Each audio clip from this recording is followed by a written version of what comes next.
Chapter 4 deals with the atomic structure, and more than likely you have had some background in atomic structure in previous classes, but just as a quick review, we're going to go over the number of protons, electrons, and neutrons in an atom and how that determines the atomic mass and the atomic number. In the first problem, it asks you to find the number of protons, electrons, and neutrons in a neutral atom, and the atom is cobalt-59. It also tells you that the atomic number is 27. Well, the atomic number is always represented by how many protons are in that atom. So we would say that the number of protons in this atom is the same as the atomic number. It's kind of like taking notes at the same time. Therefore, the protons equal 27. The electrons are the same number of protons in a neutral atom.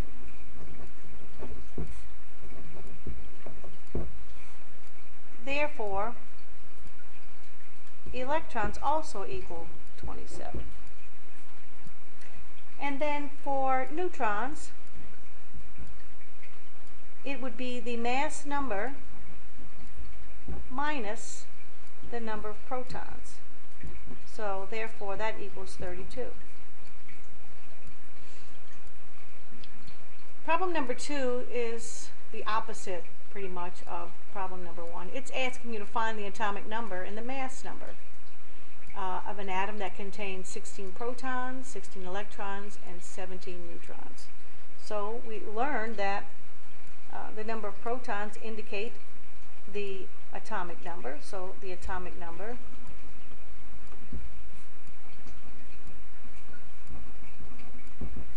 equals 16. And the mass number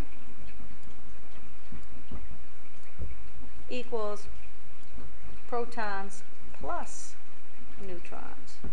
So if we add 16 and 17 together, we get 33. All right, now what might be new to you is the concept of isotopes, and that's what problem number 3 is dealing with.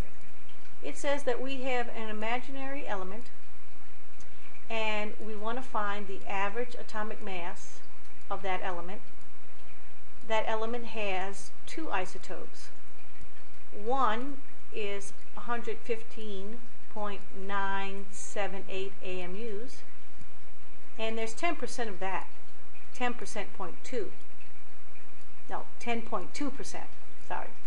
And there are 89.8% of the isotope with the mass of 112.888 AMUs. So basically, you can't just add those two together and then divide by 2 because they're not 50% each. You could do that if they were 50% of one mass and 50% of the other.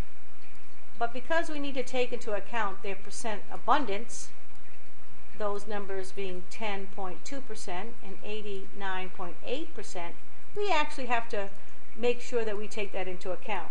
So all you need to do is you need to take the initial mass of 115, I shouldn't say initial, the first isotope, and multiply it by its percent abundance, but changing that percent sign to its ordinary number or standard number. And then that ends up being 11.8 AMUs using the units of sig figs. The next mass is 112.888 AMUs, multiplying that by the 89.8% represented in standard form, and that comes out to be 101 I believe. Sorry, 101 AMUs. I had to do that quick on the calculator. Okay, so that's 101 AMUs. Now we have to add those together. And using sig figs, it would be 118 AMUs plus 101 AMUs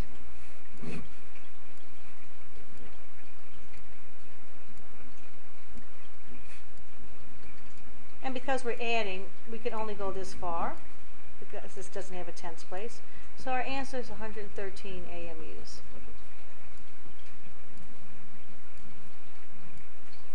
Or you can represent that as 1.13 times 10 to the second AMUs. Since this isn't a very large number, it's really not necessary to put it in scientific notation. So your answer is 113 AMUs. Remembering this number must always be between the numbers given in the problem. It can't be above and below those numbers. It wouldn't represent an average then if it was.